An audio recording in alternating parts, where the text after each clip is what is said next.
Week 13's in the books. It's time to take a look at who you should be adding and dropping from your fantasy basketball teams coming up next on Beat the Odds. Don't go anywhere. Hello, sports fans. Welcome back to another episode of Beat the Odds. We have 5 players for you to take a look at dropping off your teams and 5 players you should be taking a look at picking up. Of course, before we get started here, make sure you like the video, subscribe to the channel, and keep an eye on our Anthony Edwards PSA 9 slab giveaway once we hit 1,000 subscribers. All right, let's get started here. We are going to go to Philadelphia. Somebody who I actually was praising not too long ago, DeAnthony Melton. 71% owned, 23 minutes per game here last week, 6 points, 4 rebounds, 3 assists, 1.5 steals per game on 35% shooting from the field.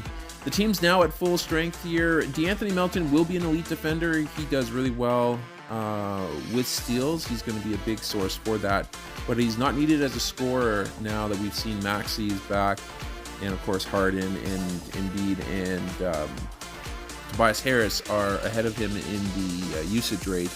You won't really be seeing a whole lot of good scoring output numbers here from DeAnthony Melton. If you can stomach that, that's all right. If you can't drop him for steals, and don't drop him. If you're doing well in that department, you need some scoring, you may want to take a look at a few players here that would be doing much better than DeAnthony Melton would be doing here right now. Up next in Utah, he's been in our list here quite a bit. I think I listed him as a hold here last week. He's an official drop candidate this week.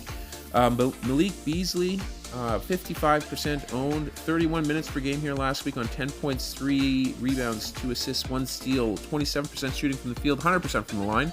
For the year, Malik Beasley is a tick under 40% shooting from the field, 39.9% on 12.5 shots per game. That's going to play out as a pretty big field goal percentage drain if you're rostering him on your team. He's on a shooting slump here right now. He has been for a few weeks.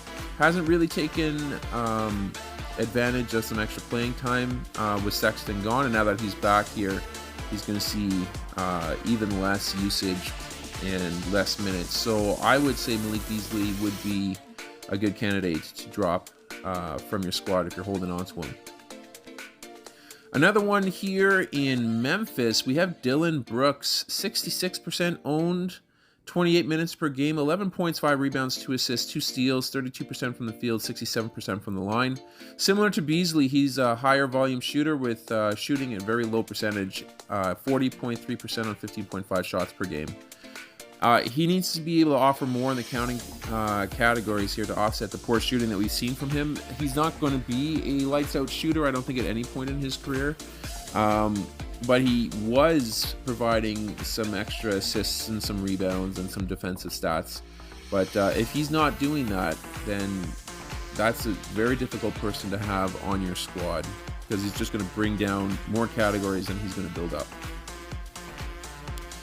Up next, we're going to go to Detroit. We have Isaiah Stewart. Played one game last week, 29 minutes in that game. 6 points, 9 rebounds, 1 assist, 2 blocks, 50% from the field. Not a terrible line.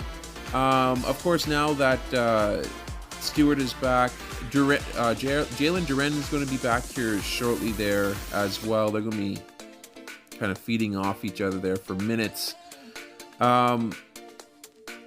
The reason why he's in the drop category here for this week is that the Pistons only play one game. Because of that, I would be comfortable dropping Isaiah Stewart for somebody who might be playing 4 games this week, and just hope that maybe we can get him down the road if he gets hot again there. But I mean, honestly, with Isaiah Stewart and Jalen Duren there, I don't really see... I see Jalen Duren as a higher upside pick, and I think he's in 53% of leagues right now. So if you can find Jalen Duren, I would pick him up in favor of Isaiah Stewart. And then last on the list for players to drop here, it pains me to put him on the list, especially for how well he started the season, but Bol out in Orlando, 61% owned, and his ownership is dropping pretty fast. 18 minutes per game here last week, 11 points, 4 rebounds, 1 assist, on 53% shooting from the field, 100% from the line. The dream, I believe, is officially over. There's so many bigs now in Orlando that are healthy again, and that's just going to push Bobo back to that in that depth chart. And Jonathan Isaac is also close to return here, and I imagine that might chew into some minutes available for Bobo there as well. So, I mean, if I take a good look, you got Wendell Carter Jr., there's Mo Wagner, Franz Wagner there. You know, you can make a case for him getting some of those minutes there too. Bamba, Banchero, Jonathan Isaac. There's too many guys. So I don't see much opportunity now for Bobo to be able to make a really good push for solid minutes to help his case here to get some playing time. So if you have him in your league here, you can feel free to drop him without hesitation. Okay, moving on to 5 players that you should be considering picking up for your teams here this week. We're going to start in Indiana. We have TJ McConnell, 46% owned in leagues, 25 minutes per game here last week, 13 points, 8 rebounds, 8 assists, 2 steals, 58% shooting from the field, 100% from the line. Tyrese Halliburton's out about 3 weeks. We should be seeing him early to mid-February make his return back as a starting point guard. And McConnell, of course, he's playing off the bench here, but he's making the most of his minutes, and I think he's deserving of actually starting for that team. He makes more sense as a natural point guard. But we'll see how they play that out there for the next couple of weeks here in Indiana. Nevertheless, I mean, you're not going to get a three-point shooter out of McConnell, but he is going to be feisty. He's going to be going for a lot of balls. He puts his energy out on the line on the court every single game he plays. And certainly worth picking up there if you're looking for some supplementary stats for your team here for the week. Up next in Phoenix, we have Damian Lee. He's 10% owned in leagues here. 29 minutes per game here last week. 21.6 rebounds, 3 assists, 2.7 3-pointers made. 49% shooting from the field, 100% from the line. He's up with a 4-game week here this week, and between Chris Paul, Landry Shamet, and Devin Booker, he's going to be seeing a lot of those minutes that are usually picked up by one of those 3. So he's got a big opportunity to shine here in the short term. He shot 7 free throws per game here in this past week, and that's, you know, given that he was 100% from the line. That really increases Lee's impact on his efficiency. So if you're looking for a little bit of help in the percentages category, this would be a good player to take a look at least for the short term until you see some of the Suns players return back to good health. We're going to go next to the Clippers here. Terrence Mann, 18% owned, 38 minutes per game here last week. 17 points, 4 rebounds, 3 assists, 2.7 3-pointers made. 57% from the field, 75% from the line. Like Damian Lee, Terrence Mann also has a 4-game week ahead of him here, and he's kind of filling in for Paul George. Good high-energy scorer. He has succeeded in prior starts. Stretches where he's been starting for injuries in LA. He's getting big minutes now, of course, with George out. 38 minutes per game here. That definitely is worth considering putting on your squad. So if you can find him, again, another short-term answer here for your team until George is cleared for takeoff. But he would be a good person to have on your squad here for this week.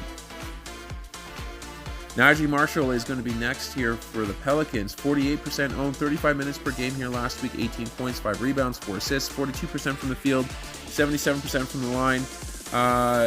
Filling in for minutes here for the injured Zion, of course, Brandon Ingram as well. He's carved out a nice role in the short term here with Zion out.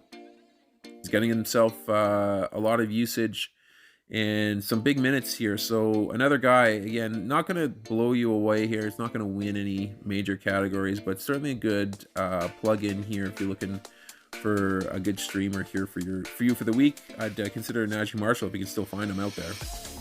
And then last but not least, a very hyped pickup over the last few days here. Isaiah Jackson, 45% owned in leagues, 24 minutes per game here last week, 9.6 rebounds, 1 assist, but the big key here is 4.3 blocks, 46% from the field, 100% from the line. He last week probably won many teams' block categories here for the week. So I would say just based on that alone, he's certainly worth a flyer in many leagues.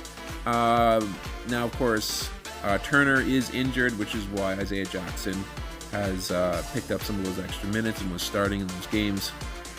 But based on recent play, I would say that Jackson may have moved ahead of Smith here for minutes on that team as a backup center.